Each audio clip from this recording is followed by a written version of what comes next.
This is just sharing a quick mount I put together the other day for the truck. In mounting some of my ham gear in there, I didn't want to make any holes or make anything too permanent or too complicated. So the way this works is pretty simple, and it can go in and come out without too much hassle. These are 1/2-inch pipes, and they go into the center section headrest between the two front seats. So the actual headrest is this guy. We just pulled that out.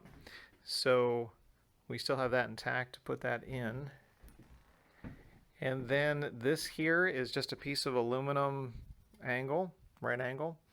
This is the radio mount for my little Alinco 2-meter. And this is just a holder for the mic. And I had this knob in the junk drawer and a little piece of metal in the junk drawer, and I think it looks kind of cool, and that just holds the mic. For this side of the mount, I've got a pan of ice bracket here. We're going to put that on there and then make a flat piece here so the little HTs can be clipped on. For a simple no-hole antenna situation, and we can't use mag mounts on this because this is a 2016 and 2015 Ford went to aluminum bodies. So I picked up a really inexpensive lip mount 2-meter antenna. I'm not expecting incredible things from that, but I think it looks kind of cool. And we could put a bigger whip on here if we wanted to. We could just screw that down.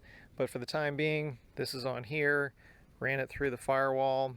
As most folks know, in the current generation F-150s, there's a rubber grommet just above the pedals that is there to run stuff through. So we drilled a couple holes in the grommet, nothing else, and put that in here. As far as the wiring of the radio, I did run a direct line to the battery. So let me show that.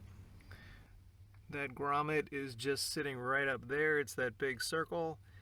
And I've got the power line as well as the antenna line running through there. To mount the radio holder that I've got in the vise right now, it just goes into those two holes for the backrest. There's the underside of the cheap little antenna. This was 39 bucks, I think, on Amazon, pretty cheap. It did not come with these little wire holders here. I kind of cobbled this together. There's just a couple bolts that screw onto these set screws. So we've got a little more support there for our antenna line. And just a whole lot of zip tie. So we've got a zip tie here holding the antenna line down. And you can see that hole right there where we drilled some holes and then gooped up the spaces with some silicone. And then here is the power line that goes through. So we've got a direct run to the battery. I know folks have differing opinions on whether you should ground the negative to the battery or ground it to the truck. I've always grounded it to the battery. We've got fuses, I believe, on both lines inside, and I'm cool with that. Everybody has to do what works for them. As far as the wires here, I just put a little bit of protection on that, and we're good to go. As ugly as this is, and this is indeed ugly, in order to reach down to cut the hole through that grommet to run the antenna through, and mainly because the antenna wire came with a PL259 on the end, and there was no way I could use just a regular drill bit. There's no way I could get the drill in there to make an opening big enough for that. I could barely get my hands down in there on the outside. So this is ugly, but this is just a long drill bit here, which ends about here. I don't know if that's 1/4 of an inch or thereabouts, which is a handy drill bit to have for lots of other things, by the way. But what I did with this, you can just see. For some support here, we've got some all thread, a whole lot of duct tape, and then a spade bit at the end. Put that on the drill, held it in. I could make my hole from the outside and then run the antenna line through. So I've got a lot of duct tape to pull away here.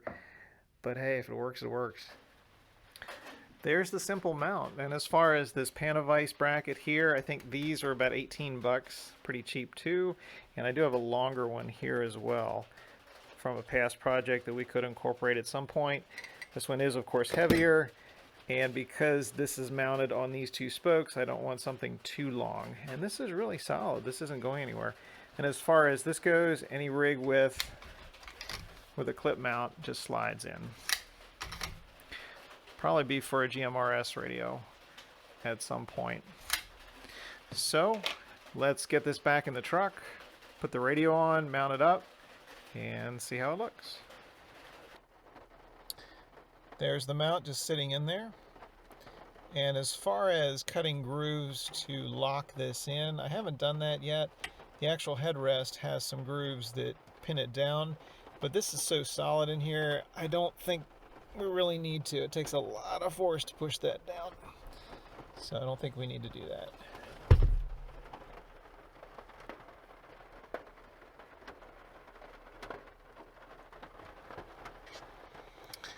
There's the mount in the down spot, down position.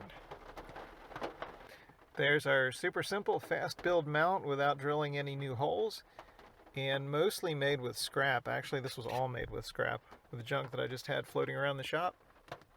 1/2-inch pipe, some aluminum angle bracket, some nuts and bolts, and well, I did need to buy the pan of ice here, so I've got 20 bucks in this thing right now. Kinda cool. Just in time for the rain.